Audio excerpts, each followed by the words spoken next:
Martineau. Des fois, quand on se sent contrarié, ben c'est peut-être parce qu'il touche à quelque chose.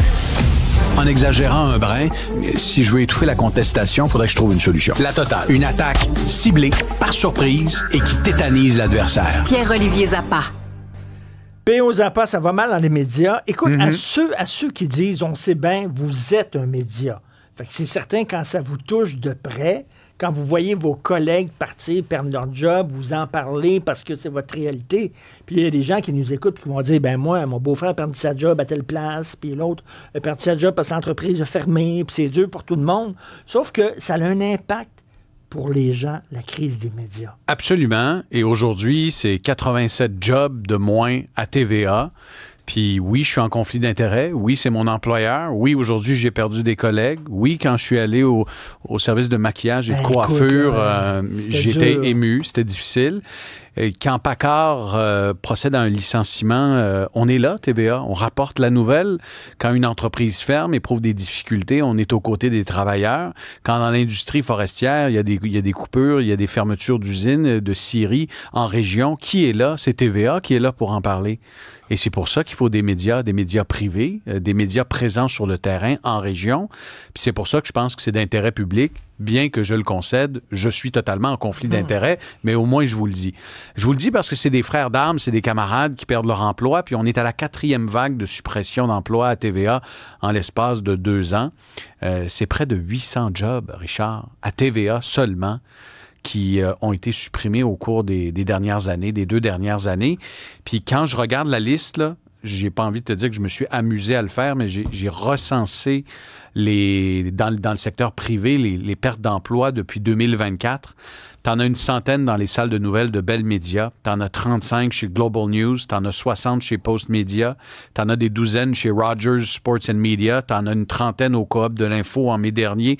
T'en as un autre 46 emplois supprimés en septembre dernier chez Global News. La liste, elle est longue. Ben, explique-moi alors, comment ça se fait qu'on dirait qu'il n'y a rien que Pierre-Carl Péladeau qui va au bat dans le milieu privé? Moi, j'ai pas vu les gens de Bell.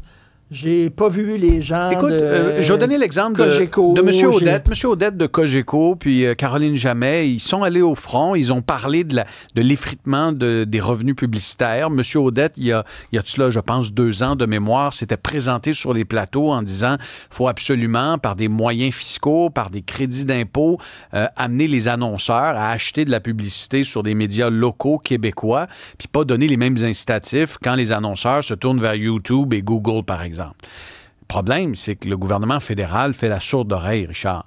Le gouvernement fédéral, le gouvernement du Québec également, semble imperméable, ou du moins affiche une insensibilité à l'égard de ce qui se passe, pas seulement à TVA, mais un peu partout. Tu as raison de le dire. Pierre-Carl Péladeau, l'actionnaire de contrôle, le président par intérim de TVA, a été très vocal et il est allé au front. Pas pour lui, puis... Mais pas pour lui, c'est ça. Je tiens à le dire parce que Pierre-Carl Péladeau, les gens vont dire, ben oui, il va au front, c'est sa business. Puis tu regardez, Pierre-Carl Péladeau, il pourrait fermer là, tout le département des médias de Québécois, puis ça irait très bien pour son entreprise. Là. Je veux dire, il est dans la téléphonie, il est dans Internet, puis il n'y a aucun problème.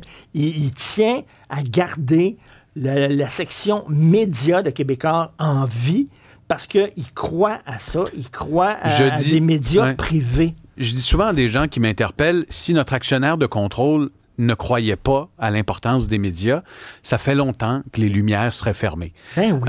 Et donc, aujourd'hui, c'est une journée difficile, puis en même temps, je me dis, est-ce qu'à un moment donné, un électrochoc va se rendre aux décideurs? Parce que en région, puis je me promène souvent en région, les antennes de TVA, c'est important, Richard. C'est important d'avoir des journalistes qui rapportent la nouvelle, qui vont aux conseils municipaux, qui s'intéressent à la réalité de nos régions. Aujourd'hui, TVA doit couper dans les caméramans en région. Richard, j'ai connu un certain âge d'or de la télé. J'ai grandi dans une salle des nouvelles. Mon père travaillait dans une salle des nouvelles anglophones, tu le sais, il était caméraman. J'ai grandi à une époque où dans les régies d'une station privée, il y avait une quarantaine de personnes. Aujourd'hui, il en reste 3 grâce à la technologie, mais aussi parce que le monde a changé, puis les revenus sont plus là. Les revenus sont... Tu sais, Radio-Canada font une bonne job. Radio-Canada, ils sont dans l'institutionnel. C'est-à-dire que si, mettons, il y a un point de presse du Parti libéral ou du PQ, ils vont être là, tout ça.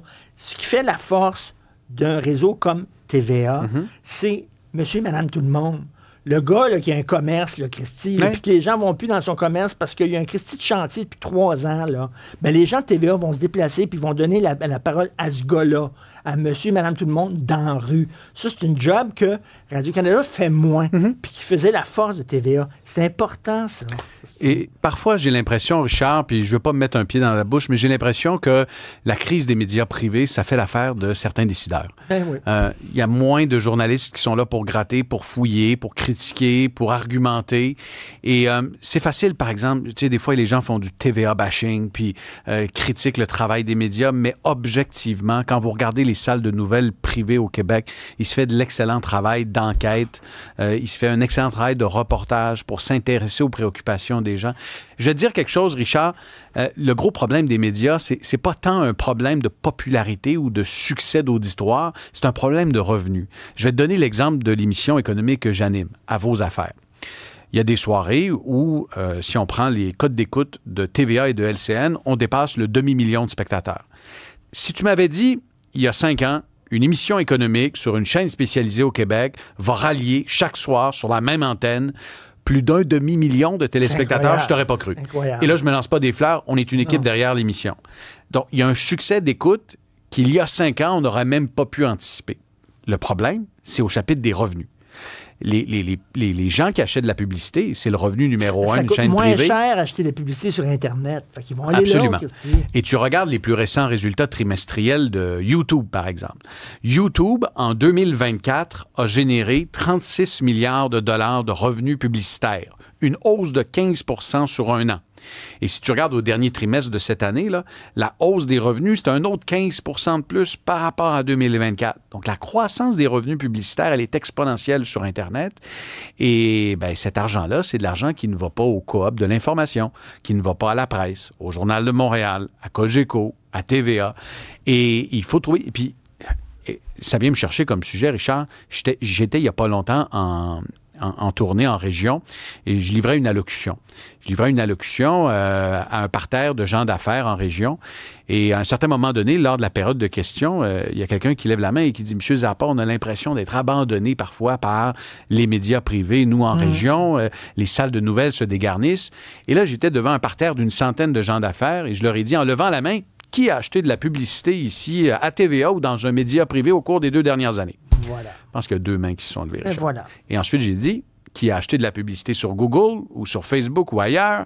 Et là, il y a une vingtaine de mains qui se sont levées. Ceci explique cela. Et là, je leur ai dit, vous ne pouvez pas demander à ce qu'on couvre l'actualité régionale Vous ne permettez pas de vivre. et si de la communauté des affaires elle-même se déleste et préfère mettre des annonces sur Facebook et YouTube. Mais le jour où Facebook et YouTube auront toute la tarte publicitaire, Richard, qui va rester là pour générer du contenu?